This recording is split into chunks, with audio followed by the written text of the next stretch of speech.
النهارده مباراة الأهلي والزمالك النهارده إن شاء الله الساعة 8 على استاد القاهرة الدولي بإذن الله. النهارده في غيابات في الأهلي والزمالك مؤثرة جدا، بس بالنسبة للأهلي مؤثرة أكتر من الزمالك. غيابات الأهلي مؤثرة أكتر. لو هنتكلم على غيابات الأهلي عنده ياسر إبراهيم من أهم المدافعين في نادي الأهلي أو من أهم لعيبة نادي الأهلي، وطبعا وهو من ضمن أحسن مدافعين في مصر. ياسر إبراهيم في الوقت الحالي طبعا، فياسر ابراهيم هيبقى مؤثر جدا طبعا بسبب الاصابه، هيبقى مؤثر جدا. والنهارده اغلبيته هيلعب مكانه هادي رياض برده بقى له فتره ما بيلعبش، كام مباراه ما بيلعبش، بيلعب مكانه ياسين مرعي. فبرضه الدفاع الاهلي هيبقى متاثر بسبب غياب ياسر ابراهيم، راجل هداف جاب هدفين في الدوري السنه دي، وبيعرف يجيب اهداف بدماغه، وبيعرف يدافع حلو جدا، فيبقى مؤثر. برضه اللي عنده برضه من ضمن الغيابات المؤثره على النادي الاهلي برضه هو محمد هاني. طبعا اغلبيه الاهلاويه بتقول لك محمد هاني احسن اللي مش هيلعب، لا مش احسن اللي هيلعب.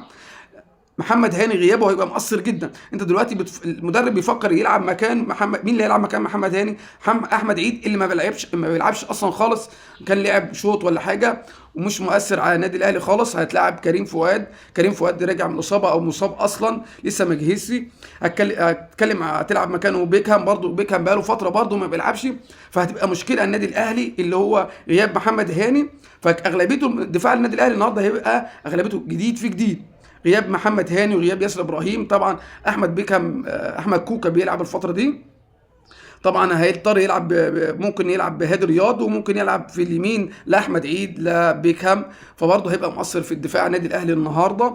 هو من اهم لعيبه الاهلي اللي مؤثرين النهارده في الدفاع. اهم حاجه في الفريق هو الدفاع.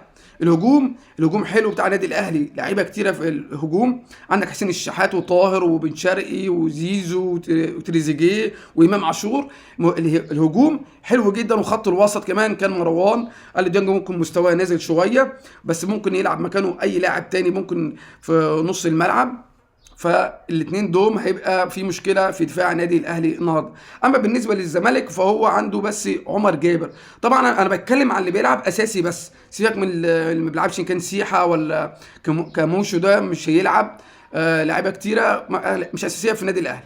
بالنسبه للزمالك عمر جابر طبعا هيبقى مؤثر على النادي الاهلي، على نادي الزمالك مؤثر على نادي الزمالك. طبعا عمر جابر عنده خبره في ماتشات القمه بالذات، بيبقى ليه دور كبير غير محمد ابراهيم ناشئ وكويس وكل حاجه، بس محمد ابراهيم هيلعب عليه مين؟ هيلعب عليه تريزيجيه. فتريزيجيه مستواه عالي ومتالق في الفتره دي، فهتبقى صعب جدا. قال بقى الزمالك ما يلعبش محمد ابراهيم، يلعب محمد اسماعيل مكان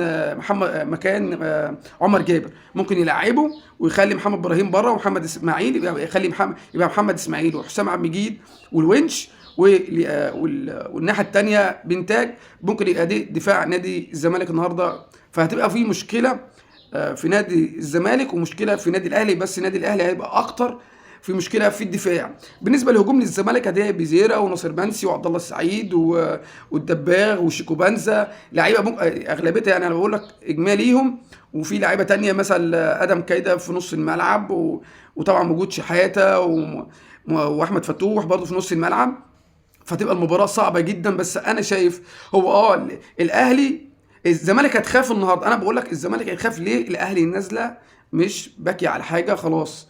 لا خلاص، لازم يفرحوا جمهورهم، لازم يلعبوا عشان يفرحوا جمهورهم ويحاولوا اللي هم يوصلوا. مش هقول لك ياخدوا الدوري عشان هو صعب شويه اللي هم ياخدوا الدوري، بس على الاقل يخشوا دوري ابطال. فلازم الاهلي يحقق الفوز النهارده. طبعا الاهلي عشان يوصل لدوري الابطال، المشكله الاهلي عشان يوصل دوري الابطال مش هيبقى بمجهوده، هو مجهوده نص التلت المجهود، اما التلتين التانيين هيبقى من بيراميدز والزمالك اللي حد منهم يقع. فالاهلي نازله الماتش دي مش باكي على حاجه، اما الزمالك هتنزل. انا بقول لك الزمالك ناس خايفه وبتفكر في الدوري، بتفكر في حاجات كتيره.